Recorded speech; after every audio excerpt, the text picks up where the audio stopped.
In my book, The Moses Legacy, I go in search of the most sacred site of the Old Testament. Mount Sinai, also referred to as Horeb, or the Mountain of God.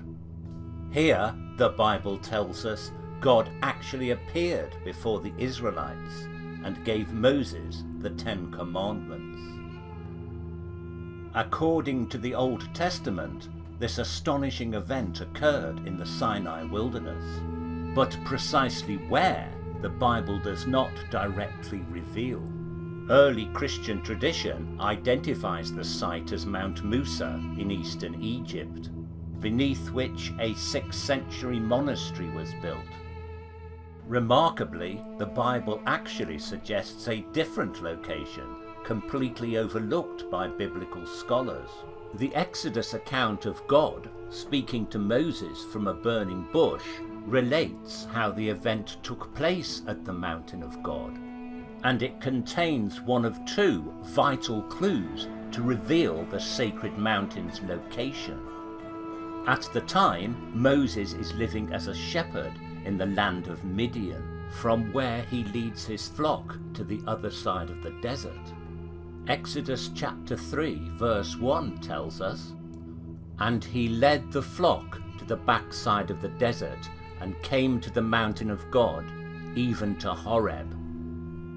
This would appear to place the mountain in the land of Edom, in what is now southern Jordan. As we have seen, Horeb was another name for the mountain of God, and a separate account places a further incident there, where Moses creates a miraculous stream. According to Exodus 17:6, God tells Moses, "Behold, I will stand before thee there upon the rock in Horeb, and thou shalt smite the rock, and there shall come water out of it, that the people may drink." The Old Testament book of Numbers, chapter 20, verses 1 to 14, relates this same event, saying how it took place at a location called Kadesh on the border of the mountainous kingdom of Edom. Together, these 2 verses reveal precisely where the mountain of God was, at Kadesh, a place now called Petra.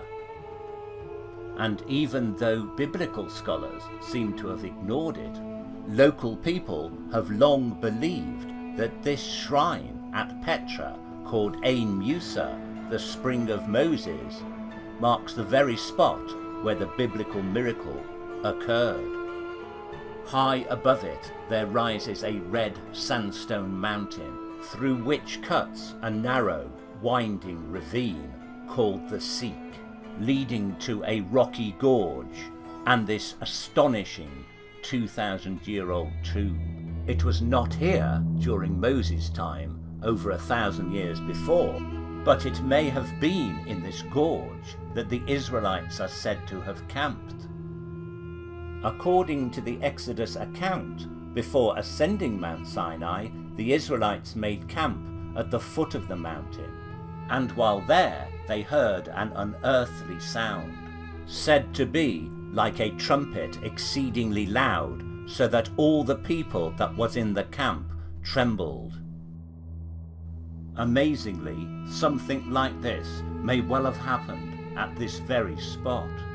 An unusual natural phenomenon caused by the wind tunneled through the Seek and gorge sometimes creates an astonishing sound that can only be described as like a bizarre cacophony of Buddhist prayer horns. Above the gorge rises the mountain of Jebel al-Madaba. Could this have been the true mountain of God? The Bible tells us that Moses led some of the Israelites to a place just below the summit of the mountain, and there something happened that may seem strange to modern religious thinking. We are told that God actually appeared to them. According to Exodus chapter 24 verse 10, "And they saw the God of Israel, and there was under his feet, as it were, a paved work of sapphire stone. Just below the summit of Jebel al-Madaba, there is an artificial terrace cut from the rock over 3,000 years ago, that archaeologists have determined was once covered by paving slabs made from polished blue slate. The terrace may well have shone in the sunlight to appear like a paved work of sapphire stone, as the Bible relates. And the reference to God's feet may well be explained by an ancient mistranslation. In local Bedouin tradition, these two obelisks that stand on the terrace have long been referred to as the feet of God. The Old Testament tells us that Moses went alone to the summit of the holy mountain, to its most sacred location, to receive the Ten Commandments. At the top of Jebel al-Madaba, there is a rock-cut shrine dating from the same period as the terrace and its obelisks. This could well be where Moses is said to have communed with God, and was believed to have received divine instruction for a religion that would ultimately influence much of the world.